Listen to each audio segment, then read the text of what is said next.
أعوذ بالله السميع العليم من الشيطان اللعين الرجيم. بسم الله الرحمن الرحيم. الحمد لله رب العالمين، والصلاة والسلام على سيدنا وشفيعنا أبي القاسم محمد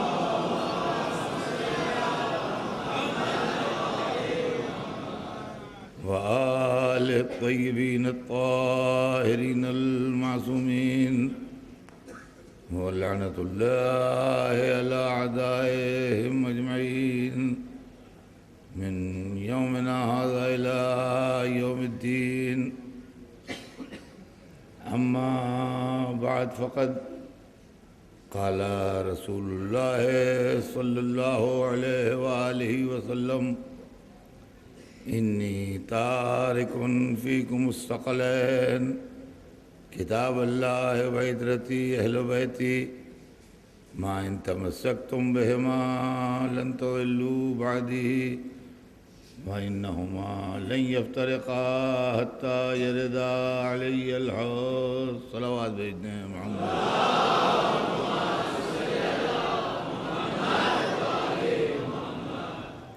ارشاد اقدس جناب سرور کائنات ہے کہ اے مسلمانوں، میں تمہارے درمیان دو بڑی گراں قدر، بڑی اہم، بڑی قیمتی چیزیں چھوڑ کے جا رہا ہوں. ایک اللہ کی کتاب ہے، دوسرے میری عطرت ہے، میرے اہل بیت ہیں. جب تک تم ان دونوں سے متمسک رہو گے، ان کا دامن ہاتھ میں رکھو گے، ان سے وابستہ رہو گے، ان سے لپٹے رہو گے، لن تضلوا بعدی، تو میرے بعد کبھی ہرگز گمراہ نہیں ہوگے. وَإِنَّهُمَا لَن يَفْتَرِقَا، اور یہ دونوں ایک دوسرے سے جدا نہیں ہوں گے، حتیٰ یرد علی الحوض، یہاں تک کہ میرے پاس حوض کوثر تک پہنچ جائیں. ہمارے آپ کے درمیان گفتگو کی منزل کافی آگے بڑھ چکی ہے، اور بات یہاں تک آئی کہ اللہ نے دین اپنے حبیب کے ذریعے بھیجا، اور جب اس کا حبیب ہم تک دین پہنچا چکا اور وہ وقت آیا کہ وہ عالم بالا کی طرف واپس جائے، اپنے رب کی طرف مراجعت کرے، تو حکم خدا سے مولا کائنات علی ابن ابی طالب کو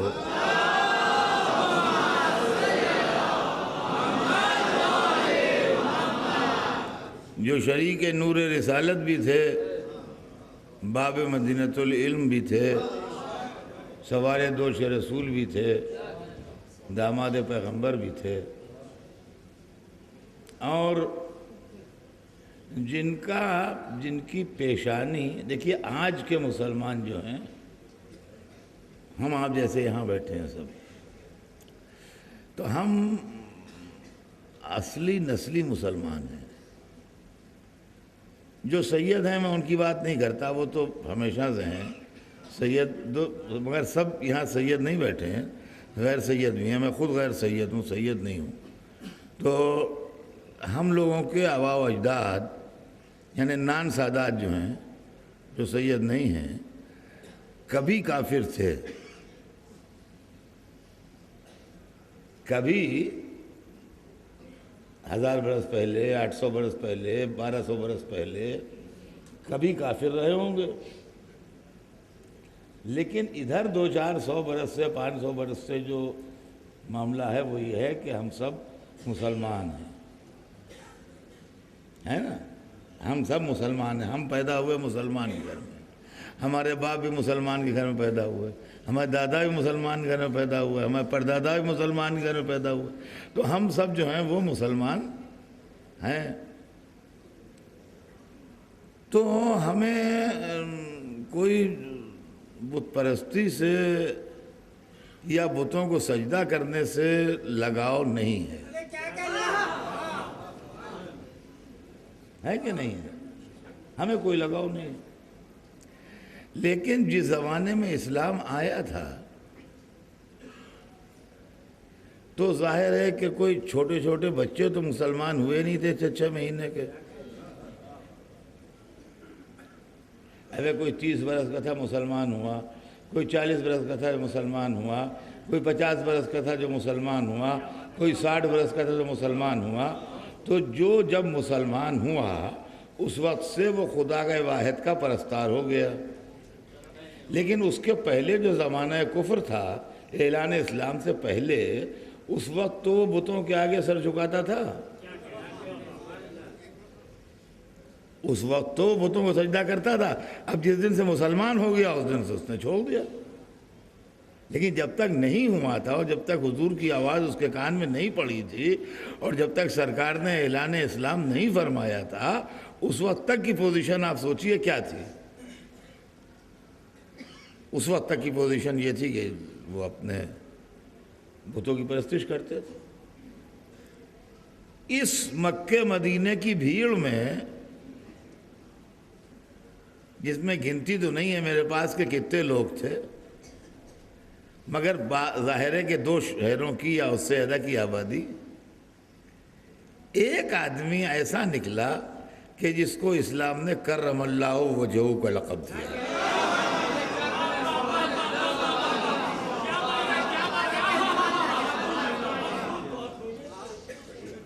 ورنہ عام طور سے یہ رواج ہے کہ وہ بزرگان اسلام جو رسول اللہ کے زمانے میں تھے یا ان سے قریب تھے یا حیات طیبہ میں تھے، اور یا حیات طیبہ میں اگر نہیں تھے تو اسی صدی میں تھے یا اس کے بعد دوسری صدی میں تھے، لیکن ان سے قریب کے لوگ تھے، ان کا جب تذکرہ ہوتا ہے تو ان کے نام کے ساتھ احتراماً ایک لفظ لگایا جاتا ہے، رضی اللہ عنہ۔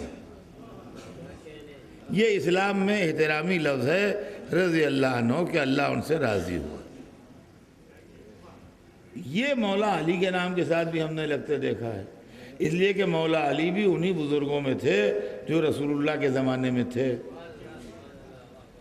لہذا جب کبھی مولا علی کا تذکرہ تاریخوں میں ہم نے پڑھا تو ہم نے کوئی حدیث ہے، کچھ یہ کہ حضرت علی رضی اللہ تعالیٰ عنہ سے یہ روایت ہے، حضرت علی رضی اللہ تعالیٰ عنہ نے یہ فرمایا ہے، یہ رکھے دیکھا۔ لیکن اس کے ساتھ ساتھ ہم نے یہ بھی دیکھا کہ حضرت علی کرم اللہ وجہہ نے یہ فرمایا، تو یہ لفظ بھی اچھا ہے۔ کرم اللہ وجہہ کا مطلب یہ ہے کہ اللہ نے ان کے چہرے کو پاک رکھا، مکرم رکھا، معزز رکھا، یہ اس کا ترجمہ اردو میں ہے۔ تو حضرت علی کے نام کے ساتھ کرم اللہ وجہہ لکھا جاتا ہے۔ تو اب یہ جو لکھا جاتا ہے، یہ ہم نے کہا کہ اور بزرگوں کے ساتھ یہ لفظ نہیں ملتا،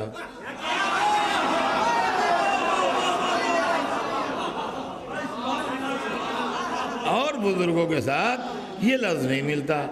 لفظ تو اچھا ہے اور حضرت علی کے لیے ملتا ہے، اس کا مطلب یہ ہے کہ ایک معزز بزرگ کے لیے لکھا جا سکتا ہے لفظ، اس کے اندر علماء نے یا کسی نے کوئی اعتراض نہیں کیا ہے۔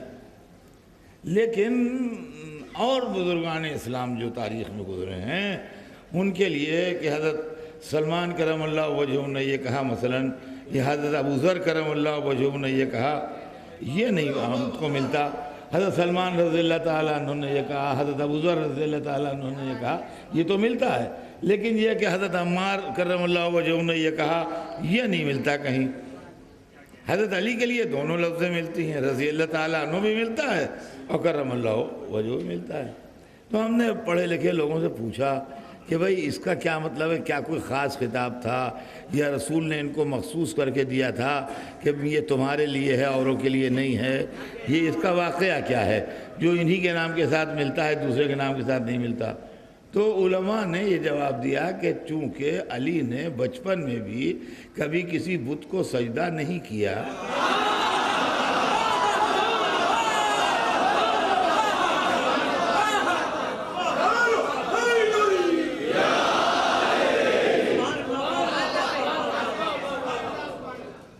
چونکہ علی نے بچپن میں بھی اور ناسمجھی میں بھی کبھی کسی بت کو سجدہ نہیں کیا، لہذا یہ لفظ لکھا جاتا ہے کہ اللہ نے ان کے چہرے کو بتوں کے آگے سجدے کے داغ سے پاک رکھا،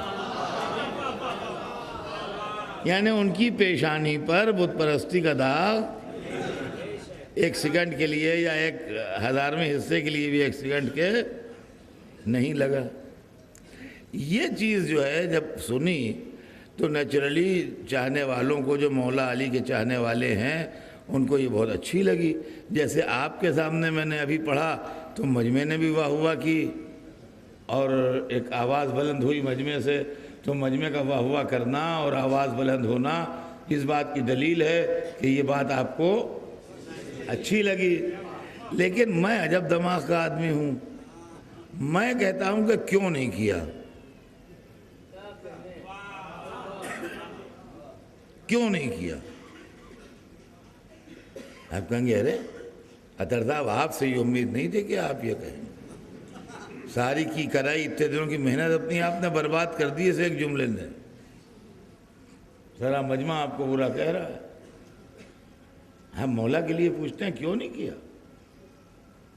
بھائی دیکھیے ایسا ہے کہ میری پوری بات سن لیجئے پھر خفا ہوئیے گا۔ بچہ فطرتاً نقال ہوتا ہے، وہ جو بڑوں کو کرتے دیکھتا ہے وہ کرتا ہے۔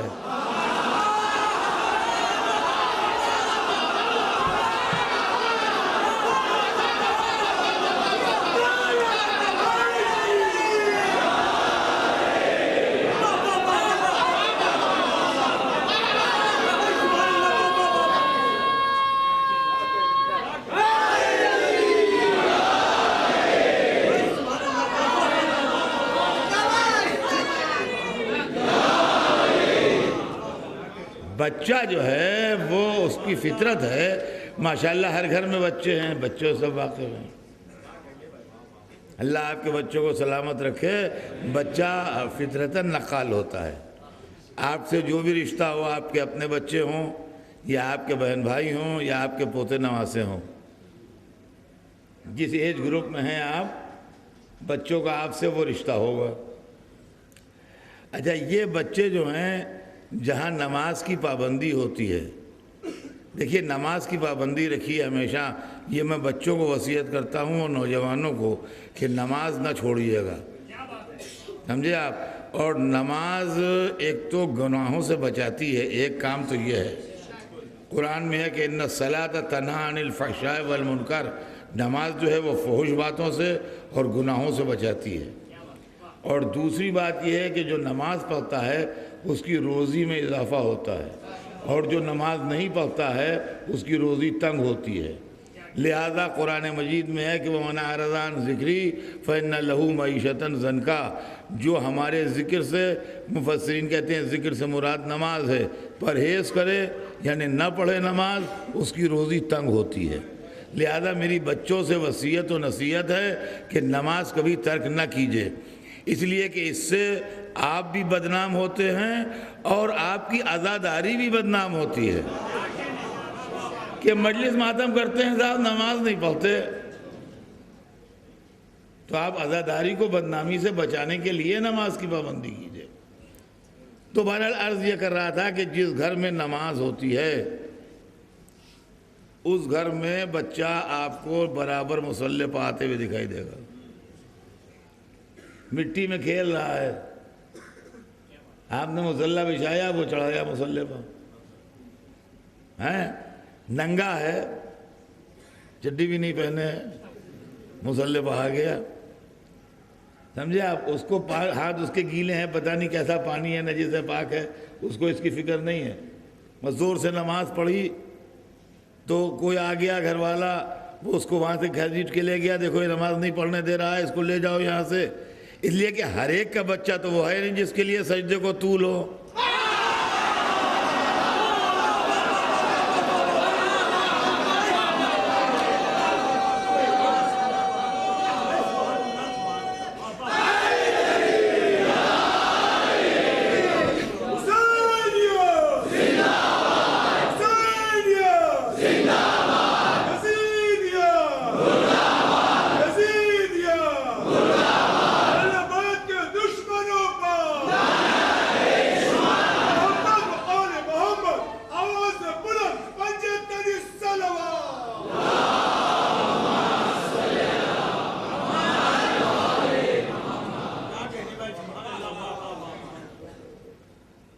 تو صاحب وہ آ جاتا ہے۔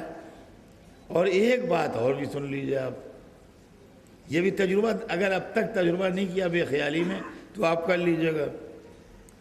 یہ جب مصلی پہ آتا ہے تو نماز میں آپ کے جسم کی کئی شکلیں بنتی ہیں۔ ایک شکل ہے قیام، سیدھے کھڑے ہوتے ہیں نماز میں۔ ایک شکل ہے رکوع، جھکتے ہیں نماز میں۔ ایک شکل ہے قعود، خاص انداز سے پیروں کو جوڑ کے بیٹھتے ہیں نماز میں۔ اور ایک شکل ہے سجدہ۔ تو نماز پڑھنے والے کی نماز کے دوران 4 جسم کی شکلیں بنتی ہیں: قیام، رکوع، قعود اور سجدہ۔ یہ جو مصلی پہ بچے چڑھاتے ہیں یہ نہ تو قیام کرتے ہیں، نہ رکوع کرتے ہیں، نہ قعود کرتے ہیں، یہ فوراً سر سجدے میں رکھتے ہیں۔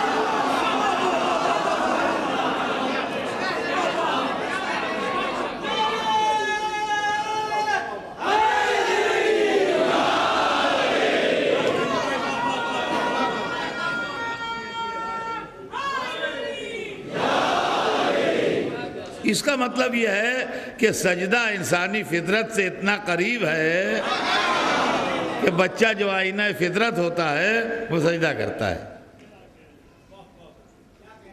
یہ بچہ 2 برس کا، 1.5 برس کا، 2.5 برس کا یہ مصلی پہ آتا ہے، بھلے جوان ہو کے چاہے یہ نماز پنجگانہ بھی نہ پڑھے، مگر بچپن میں اگر ماں باپ، چچا، ماموں، خالہ، پھوپھی، دادا، دادی، نانا، نانی نماز پڑھ رہے ہیں تو یہ نماز پڑھتا ہے۔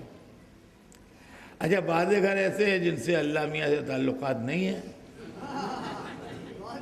ان کا بھائی ہم سے کشیدگی ہے، صاحب سلامت بند ہے،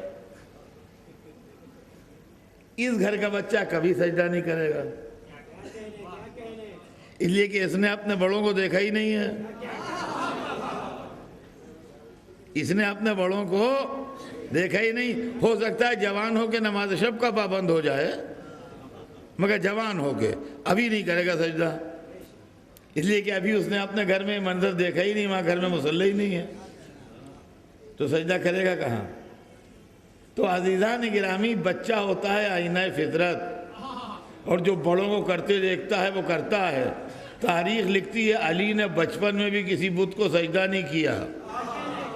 ہمارا کہنا یہ 2 حالتوں سے خالی نہیں، یا تو علی کے گھر میں بتوں کے سجدے کا رواج نہیں تھا،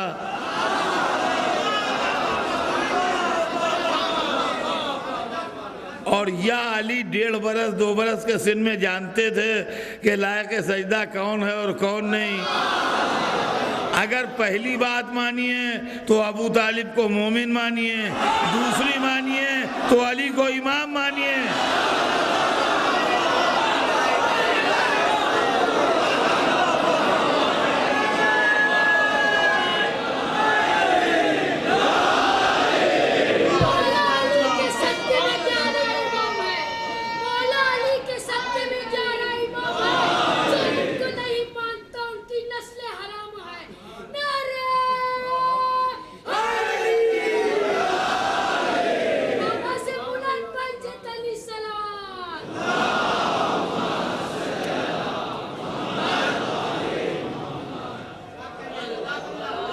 تو جناب یہ ہم نے مولا علی کو منتخب کیا رسول اللہ کے بعد بحکم خدا، غدیر میں ہم کو ملے اور ہم نے رہبری کے لیے منتخب کیا۔ فرمایا ہم نے علی نے ہم کو دین بتایا، اور اس کے بعد پھر ائمہ اطہار کا سلسلہ چلا۔ وہی جو رسول کی گود کے پالے تھے، وہی جنہوں نے زبان رسول چوسی تھی، وہی جو پشت رسول پر بیٹھے تھے، وہی جو رسول کی گودیوں میں رہے تھے، انہوں نے ہم کو اسلام بتایا، اور اس کے بعد پھر ہم نے اسلام ان کی گود کے پالوں سے لیا۔ اس طریقے سے ہمارا اسلام 12 اماموں تک چلتا رہا، اور اس 250 برس کے عرصے میں جس میں ہمارے 12 اماموں کی مدت ہے ظاہر رہنے کی، ویسے تو آج بھی ہیں مگر ظاہر رہنے کی جو مدت ہے اس میں کبھی ایک واقعہ ہمیں ایسا نہیں ملا تاریخ میں کہ کسی مسئلے کا جواب امام نے نہ دیا ہو یا کسی مسئلے کا جواب دیا ہو اور لوگ مطمئن نہ ہوئے ہوں اور دوسرے نے جواب دے کے مطمئن کیا ہو،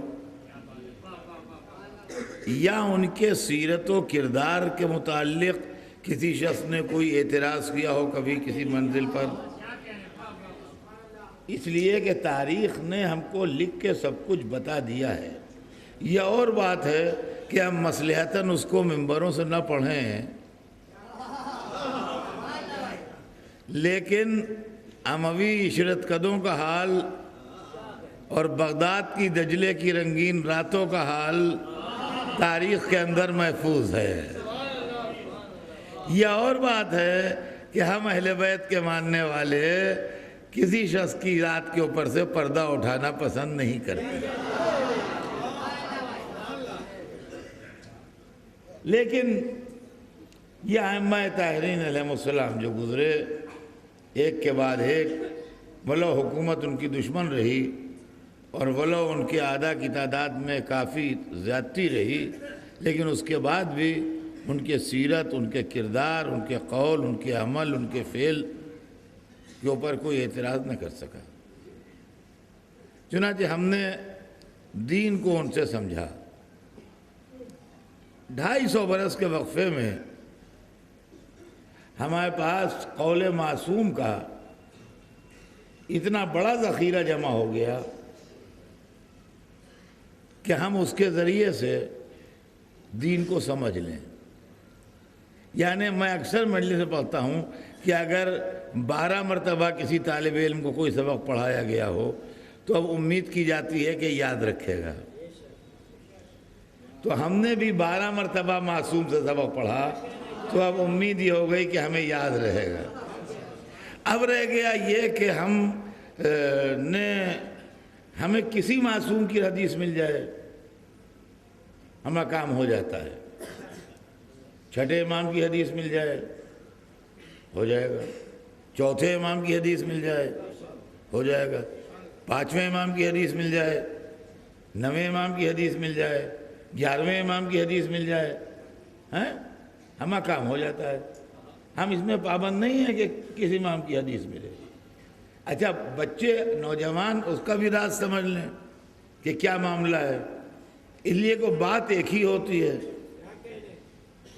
دیکھیے میری اس وقت کی مجلس میں ماشاءاللہ مسجد بھری ہوئی ہے، لوگ کہتے ہیں باہر بھی لوگ سنتے ہیں، یقیناً صحیح کہتے ہوں گے، ہر ایک یہی کہتا ہے، لیکن میرے سامنے یہ حال جو ہے اس کو تو میں دیکھ رہا ہوں جو میری نگاہوں کے سامنے ہے، یہ کھچا کھچ بھرا ہے۔ تو اتنے میری مجلس سن رہے ہیں، جیسے ہی میری مجلس ختم ہو اور 10 منٹ کے بعد ان لوگوں کو پھر جمع کر لیجئے اور کہ یہ جو اطہر صاحب نے ابھی پڑھا ہے ریپیٹ کر دیجئے۔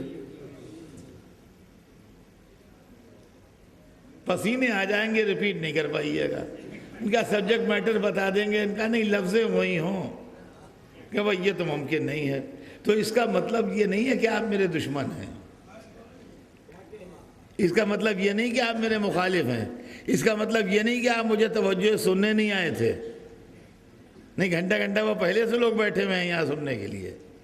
انسانی دماغ میں اتنی طاقت نہیں ہے کہ ایک معمولی آدمی کی بھی گھنٹہ بھر کی تقریر کو ریزرو کر سکے، وہ ریزرو نہیں ہوگی دماغ میں، یہ بس میں نہیں ہے آدمی کے۔ اس سے کوئی دشمنی، مخالفت، عداوت، جھگڑا کچھ نہیں، سب کچھ ٹھیک ہے، سب چاہنے والے ہیں، سب محبت کرنے والے ہیں، سب شوق سے سننے والے ہیں، مگر یاد نہیں رہے گا۔ اور فرمایا ہم نے اس لیے کہ انسانی دماغ میں اتنی طاقت نہیں ہے، لیکن یہ ویڈیو بن رہا ہے، ویڈیو بن رہا ہے، ایک ویڈیو مل جائے معلوم ہو جائے گا کیا پڑھے۔ ان کا نہیں، وہ تو چلے گئے جو بیٹھے تھے، وہ دوسرا ویڈیو جو بنا رہے تھے وہ بیٹھے ہیں، کہ ان کو بلا لو۔ معلومات جو مشینیں لگی ہیں سب وہی کہیں گی، الگ الگ نہیں کہیں گی۔ تو عزیزان گرامی یہ جو اہل محمد ہیں اور ہم ان کے دامن سے وابستہ ہیں، یہ اس لیے وابستہ ہیں کہ جب 1 گھنٹے کی ایک جاہل انسان کی تقریر، جو آپ ہی کا جیسا بلکہ آپ سے بھی کمتر درجے کا آدمی ہے، آپ لوگ نہیں یاد کر سکتے ہیں، تو سب سے بڑے رسول کی 23 برس کی تبلیغی زندگی کون پریزرو کرے گا؟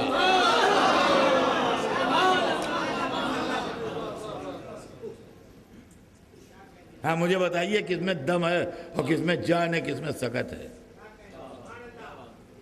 کون محفوظ کرے گا؟ تو عزیزان گرامی عام آدمی نہیں محفوظ کر سکتا۔ وہاں جو چیز محفوظ کرتی ہے اس کا نام ہے عصمت۔ جو چیز اس کو محفوظ کرتی ہے، جو پریزرو کرتی ہے دین کو، اس کا نام ہے عصمت۔ ہم معصوموں کے 12 اماموں کی عصمت کے جو قائل ہیں، عصمت فضیلت نہیں ہے، عصمت دین کی ضرورت ہے۔ اگر عصمت نہ ہوگی تو یقین نہ آئے گا کہ یہ ہم تک پہنچا کہ نہیں۔ اب جب امامت پردے میں چلی گئی اور غیبت صغریٰ کا زمانہ بھی ختم ہو گیا، تو اب وہ دور شروع ہوا کہ جب ہمیں حدیث معصوم کے ذریعے سے اپنے مسائل کو سمجھنا ہے، قول معصوم کے ذریعے سے اپنے مسائل کو سمجھنا ہے۔ میں یہ چیزیں اس لیے پڑھ رہا ہوں کہ بچوں کے دماغ میں بیٹھ جائے، اور دوسری بات یہ کہ ایک پروپیگنڈا ہے ہم لوگوں کے خلاف کہ فلاں کے دشمن ہیں اور فلاں کے یہ ہیں اور فلاں کا وہ، یہ سب بیکار کی باتیں ہیں اور جہالت کی باتیں ہیں۔ دشمنی اور عداوت اور لڑائی اور جھگڑا کچھ نہیں۔ 1400 برس پرانے کیریکٹروں سے لڑائی کیا اور دوستی کیا؟ سمجھے آپ؟ یہ سب نہیں، بات جو ہے وہ اصول کی ہے۔ آپ ٹھنڈے دل سے ہمارے پاس بیٹھیے، نرم مزاجی سے بات کیجئے، ہم آپ کو سمجھائیں گے کہ معاملہ کیا ہے، معاملہ کیا ہے۔ ہم نے قول معصوم کو کیوں پریفر کیا ہے؟ ہم دوسروں کا قول کیوں نہیں مانتے ہیں؟ کیا کوئی عداوت کی بات ہے؟ کیا کوئی دشمنی کی بات ہے؟ کیا کوئی مخالفت کی بات ہے؟ یا کوئی اور معاملہ ہے؟ تو مسئلہ عزیزان گرامی یہ ہے کہ جو اسلام میں واقعات ہوئے ہیں، دیکھیے ٹھنڈے دل سے سنیے گا، بگڑنا چاہیے گا۔ ان واقعات کے سلسلے میں ہماری طبیعت مشکوک ہے۔ دیکھیے ہم بالکل صاف بات کہتے ہیں، جو ہم پہلے رسول اللہ کے 50 برس کے اندر within 50 years رسول اللہ کے جو واقعات ہوئے ہیں، یعنی رحلت رسول سے لے کے شہادت حسین تک، یہ 50 برس بنتے ہیں، سن 11 ہجری سے سن 61 ہجری تک جو واقعات ہوئے ہیں، ان واقعات کے سلسلے میں ہمارے دل میں بہت سے کانٹے چبھے ہیں۔ طنز کرنا، سٹائر کرنا، انچھر بازی کرنا غلط ہے، ہم بھی مانتے ہیں، لیکن صاف صاف بات کہہ دینا کہ آپ نے کل ہمارے سلام کا جواب نہیں دیا، ہمیں آپ سے بڑی شکایت ہے، یہ کوئی بگڑنے کی بات نہیں۔ رسول اللہ کی آنکھ بند ہونے کے بعد جن چیزوں نے ہمارے کلیجے میں کانٹے چبھوئے ہیں، ان میں ایک مسئلہ جناب سیدہ کا ہے،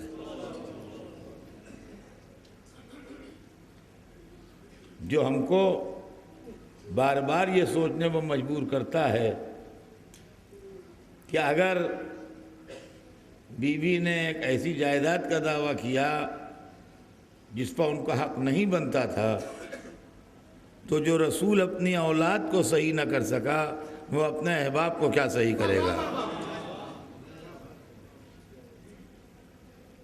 دوسرا مسئلہ جس نے ہمارے کلیجے میں کانٹے چبھوئے ہیں وہ مولا علی کا مسئلہ ہے۔ کچھ لوگ علی کے ساتھ تھے، کچھ لوگ علی کے مخالف تھے۔ تو سوال یہ ہے کہ ہمارے پاس آج ایسی کوئی چھلنی نہیں ہے کہ جو ہم چھان کے بتائیں کہ یہ علی کے موافق تھے، یہ علی کے مخالف تھے۔ انہی میں راوی بھی ہیں، انہی میں مفسر بھی ہیں، انہی میں محدث بھی ہیں، انہی میں حدیثیں نقل کرنے والے بھی ہیں۔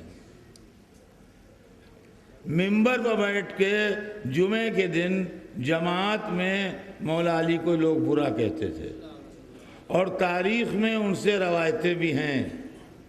سوال یہ ہے کہ جو ایمان فروش ہوں اور رسول کے داماد اور خلیفہ کو منبر پر بیٹھ کے برا کہیں، وہ ہمیں اسلام بتانے کے لائق کب ہیں؟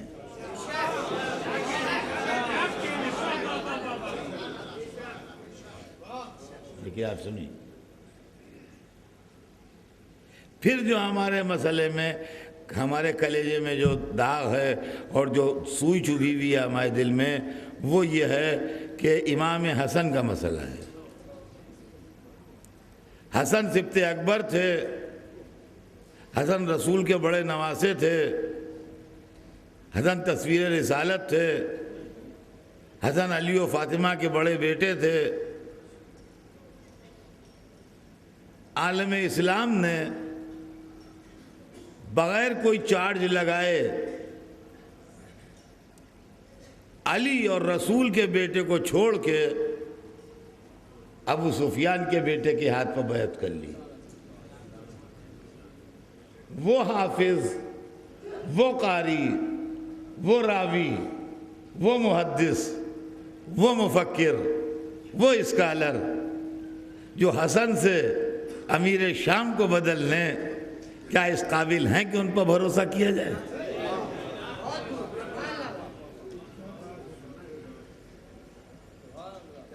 آپ مجھے بتائیے، ٹھنڈے دل سے سوچ کے بتائیے گا کہ کیا ہے اس قابل کہ ان پر بھروسہ کیا جائے؟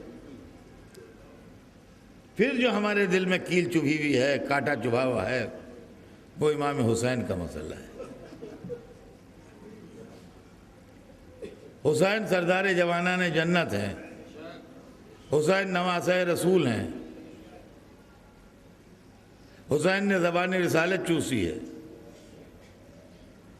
حسین کے لیے رسول نے اپنے نماز کو طول دیا ہے، حسین کے لیے روز عید مرکب بنے ہیں۔ چند پیسوں کے لیے محمد کے نواسے کو چھوڑ کے ابو سفیان کے پوتے کا ساتھ دینے والے کیا ہم کو اسلام بتائیں گے؟ کیا ہم کو قرآن بتائیں گے؟ میری ایک بہت پرانی مثال ہے، میں نے اس مجلس مسجد میں کئی دفعہ مثال دی ہے، لیکن آج پھر اس کو دہرا دوں کہ ہم کو کون سی چیز روکتی ہے۔ معلومہ صاحب باہر سبیل پر شربت بنا ہے، اللہ جواب شربت بنا ہے، بہترین دودھ کا شربت ہے، زندگی میں ایسا پیا نہ ہوگا، اور کوئی کمی نہیں ہے، 25,000 گلاس بنے ہیں، جتنا چاہے پیجیے گا، جب بھرے رکھے ہیں وہاں باہر سڑک پر۔ اب ہر ایک کو جلدی کے مجلس ختم ہو اور ہمیں شربت ملے۔ کہتے میں ایک نے اعلان کیا کہ حضرات یہ اطلاع دے دیں آپ کو کہ 25,000 گلاس جو شربت کے بنے وہاں رکھے ہیں، ان میں سے 24,999 تو ٹھیک ہیں، مگر ایک میں کسی نے 1 ڈراپ پوٹیشیم سائنائڈ ڈال دیا ہے، اور وہ گلاس ان 25,000 گلاسوں میں مل گیا ہے۔ لیکن آپ لوگ نوش کیجیے گا اطمینان سے، موت کا امکان بہت کم ہے، نہیں کے برابر ہے۔ اس سے زیادہ تو روڈ پر چلنے میں خطرہ ہے، اس سے زیادہ تو پلین میں بیٹھنے میں خطرہ ہے۔ آپ لوگ شربت پیے بغیر دیکھیے جائیے گا نہیں۔ جیسے ہی مجلس ختم ہوئی جدھر شربت رکھا تھا کسی نے مڑ کے دیکھا بھی نہیں، سارا مجمع دوسری طرف منہ کیے نکل گیا۔ ان کا شربت تو پیتے جائیے، ارے شربت تو پیتے جائیے، شربت تو پیتے جائیے۔ ان کا کیا پیتے جائیے، آپ نے بھی تو زہر ملا کے رکھا ہے، پیتے کیا جائیے۔ تو عزیزان گرامی 25,000 گلاسوں میں سے اگر ایک میں پوٹیشیم سائنائڈ مل جائے تو کوئی پینے پر تیار نہیں ہوگا، اور پوری امت میں خون حسین ملا ہوا ہو۔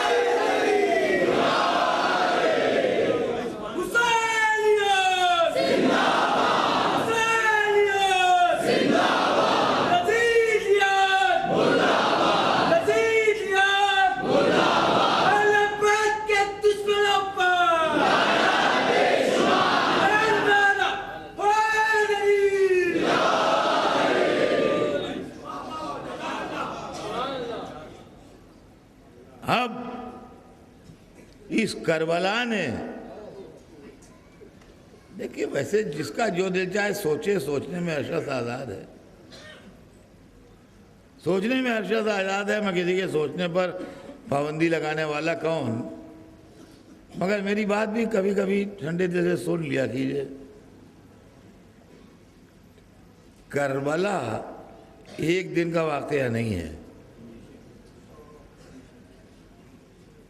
کربلا 2.25 برس پر پھیلا ہوا،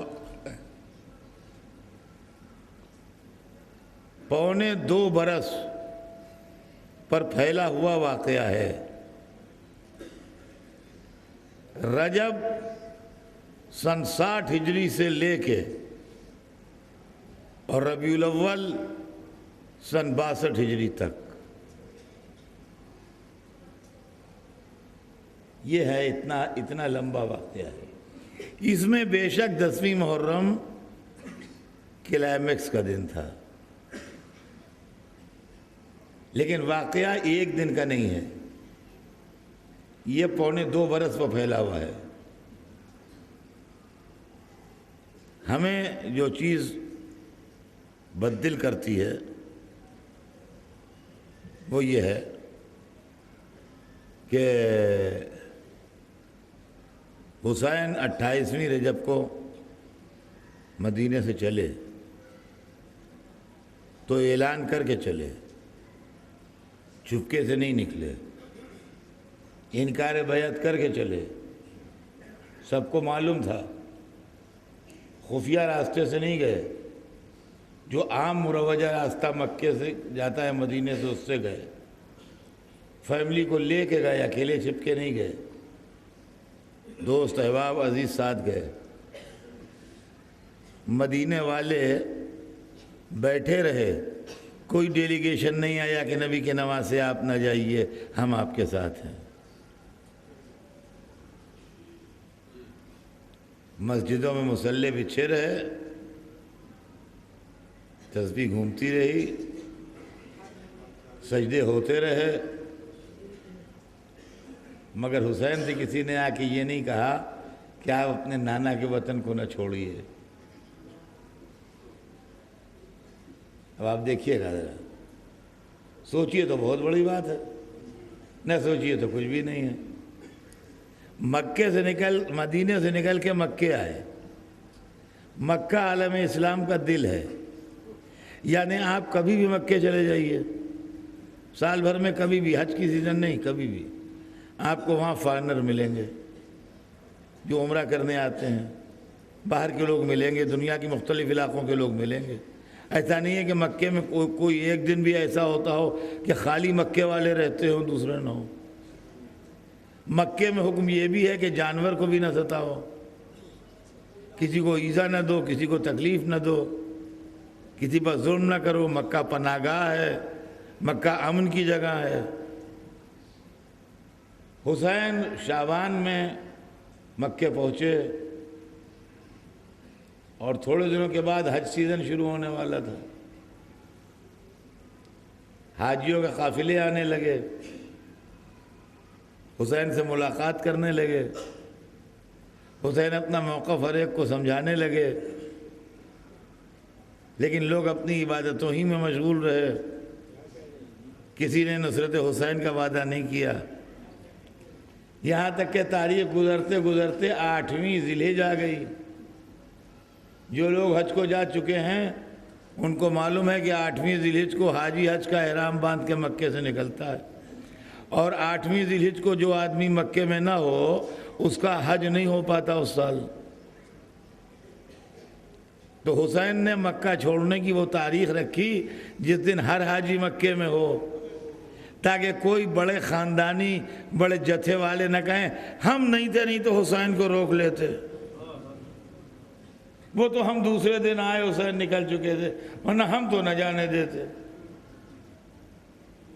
سب موجود تھے، حاجی اپنی روٹیاں ہی دسترخوانوں میں باندھتے رہ گئے، مشکوں میں پانی بھرتے رہ گئے، اللہم لبیک ہی کہتے رہ گئے، حسین عظمت کعبہ بچانے کے لیے چلے گئے۔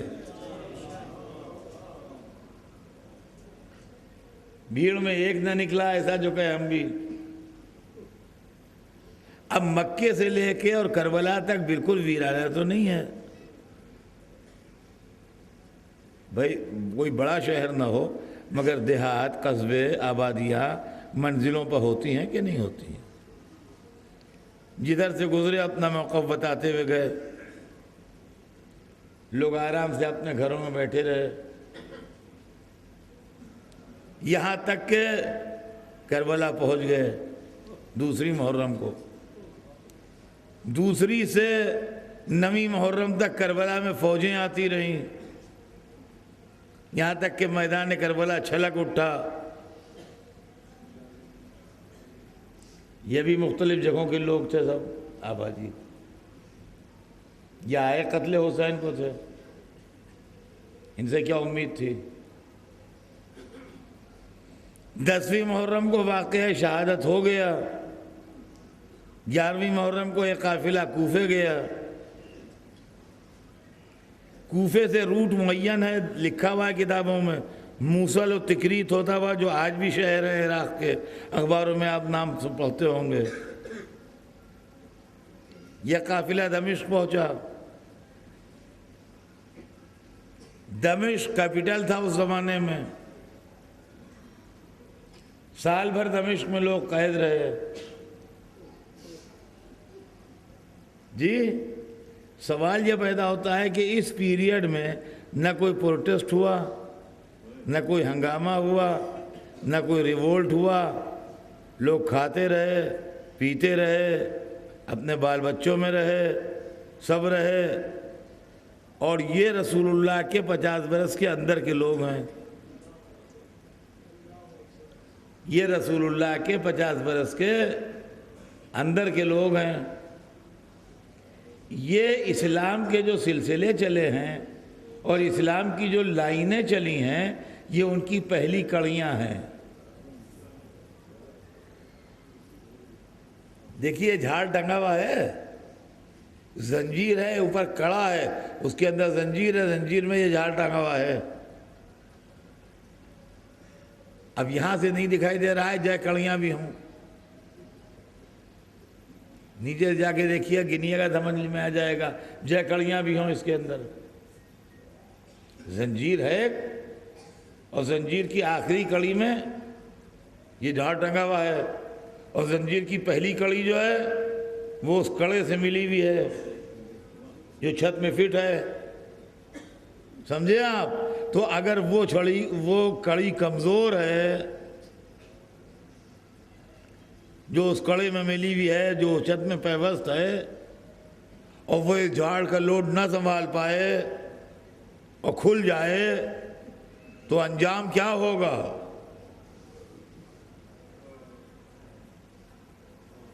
آپ بتائیے کہ انجام کیا ہوگا اس کا؟ پورا جھاڑ شیشے کا نیچے آئے گا کہ نہیں؟ اور جب نیچے آئے گا تو کیا ہوگا؟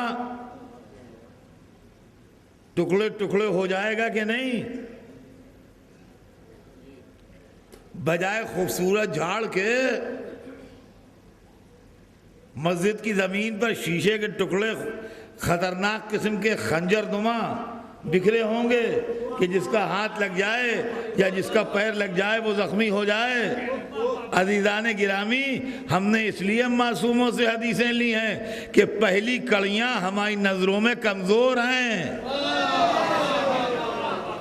یہ اسلام کا بوجھ سنبھالنے کے قابل نہیں ہیں۔ جو علی سے بغاوت کریں، جو حسن کو چھوڑ دیں، جو حسین کے خلاف ہوں، نتیجہ یہ ہوتا ہے کہ جب اسلام کا جھاڑ ان میں لٹکایا جاتا ہے تو گرتا ہے، اور جب گرتا ہے تو اس کے اندر سے شیشے کے خنجر نکلتے ہیں جو کبھی خوارج بن جاتے ہیں، کبھی طالبان بن جاتے ہیں۔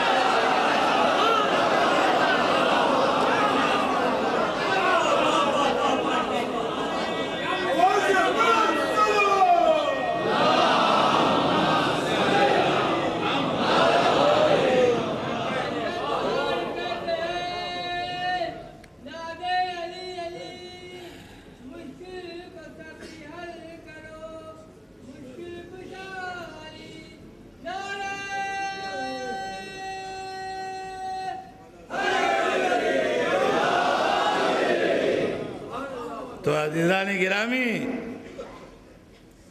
اب بات آگے بڑھے گی کل کہ حدیثوں کی کتابیں ہماری نظر میں کیوں معتبر نہیں ہیں، اور کون سے اسباب تھے جس کے نتیجے میں ہم نے صرف معصومین کی حدیثوں کو منتخب کیا ہے، اور ہمارے پاس جو ہمارا عالم فتویٰ دیتا ہے وہ صرف حدیث معصوم کے ذریعے دیتا ہے،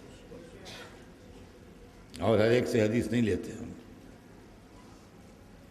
آج تو صرف اتنا کہ اس لاکھوں کے مجمع میں جس سے کربلا چھلک رہی تھی، کوئی ایک ایسا نہ تھا، ایک حر کے سوا۔ کس قدر سنگ دل تھے وہ لوگ، کتنے ظالم تھے وہ لوگ، کتنے خونخوار تھے وہ لوگ۔ عزیزوں، آج 7ویں رات ہے، آپ رونے کے لیے جمع ہیں، اور بے شک چاہنے والوں کی آنکھیں رونے کے لیے بے قرار ہیں۔ حسین کے خاندان والوں کا ماتم ہے، رسول اللہ کے گھرانے کا ماتم ہے، علی و فاطمہ کے لاڈلوں کا ماتم ہے۔ آج فاطمہ زہرا کو ان کے یتیم پوتے کا پرسہ دیجئے، آج بی بی ام لیلہ کو ان کے یتیم بیٹے کا پرسہ دیجئے۔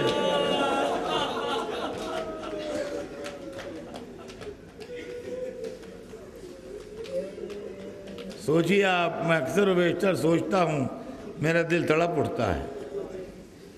انسانی فطرت، کسی عورت کا بیوہ ہو جانا بڑا دردناک مسئلہ ہوتا ہے،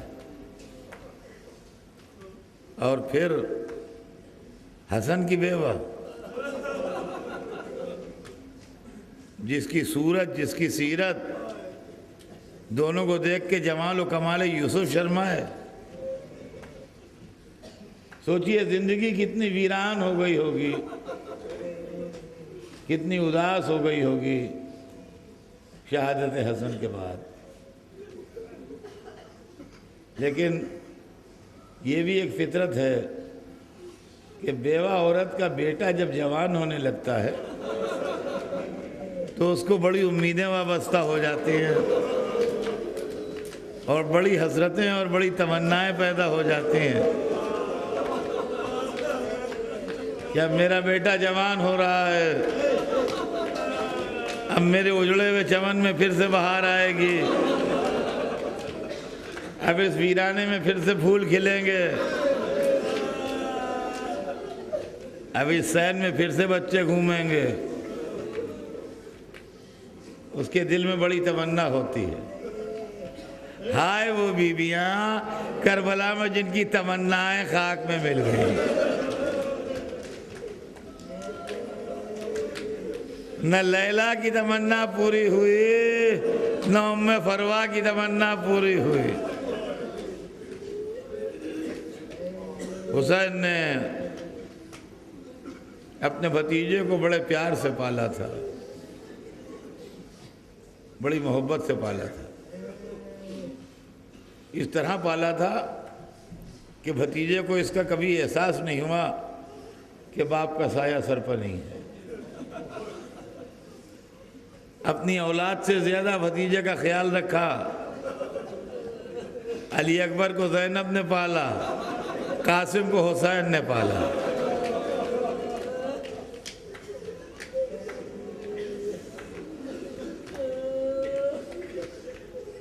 حسین کے دادا نے بھی ایک بھتیجا پالا تھا، مگر وہ ان کے سامنے جوان ہوا، شادی بیاہ ہوا، نبوت کا عہدہ ملا۔ بڑے خوش نصیب تھے ابو طالب جنہوں نے اپنے بھتیجے کو پھولتے پھلتے دیکھ لیا۔ ہائے حسین جس کا بھتیجا کم سنی میں۔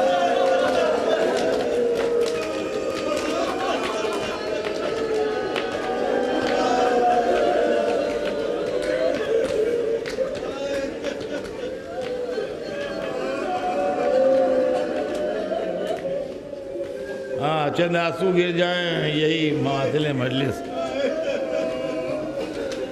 ایک ایک مقتل میں جاتا رہا، اجازت شہادت ملتی رہی۔ جب دوست نہ رہے تو عزیزوں کی باری آئی۔ سب سے پہلے اولاد عقیل مقتل میں گئی، پھر اولاد جعفر نے جا کے اپنی شہادت پیش کی۔ تاریخ بتاتی اب وہ منزل تھی کہ کبھی علی کا کوئی بیٹا جاتا تھا، کبھی حسن کا کوئی بیٹا جاتا تھا۔ قاسم بار بار آتے تھے مگر ان کو اجازت نہیں ملتی۔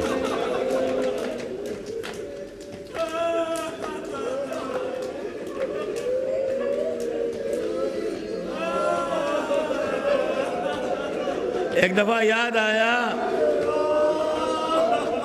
کہ باپ نے ایک تعویذ باندھا تھا،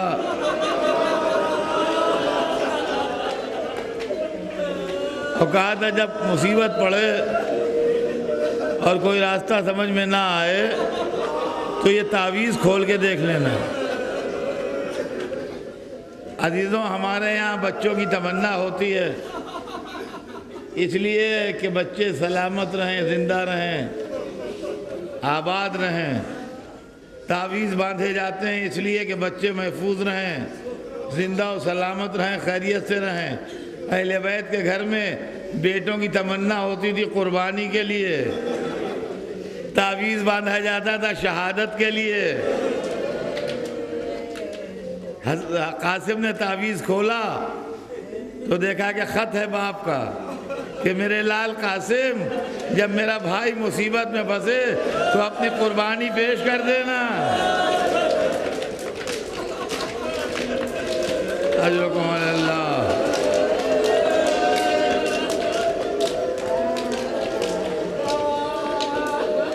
قربانی پیش کر دینا۔ تعویذ کھولا،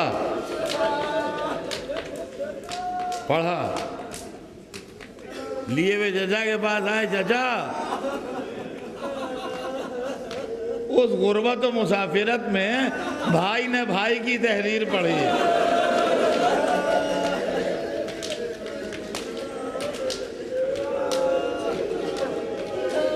حسین بہت روئے، بھائی کی تحریر پڑھ کے بہت روئے۔ قاسم کو گلے سے لگا لیا۔ تاریخ بتاتی ہے کہ کسی شہید کو رخصت کرتے وقت اتنا نہیں روئے جتنا قاسم کو رخصت کرتے وقت روئے۔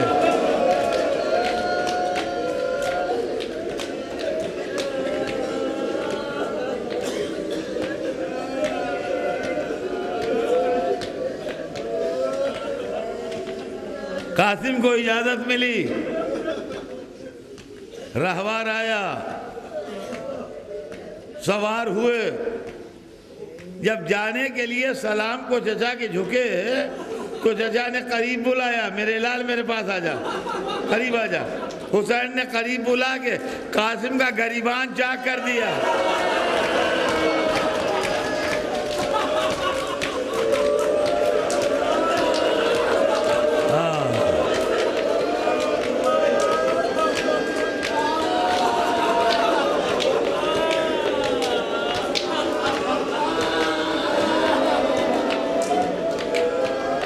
یہ کیوں گریبان چاک کیا مجھے نہیں معلوم، مگر میں اتنا جانتا ہوں کہ شاید اس لیے چاک کیا ہو کہ دادا کے سامنے فریادی کی شکل میں جانا۔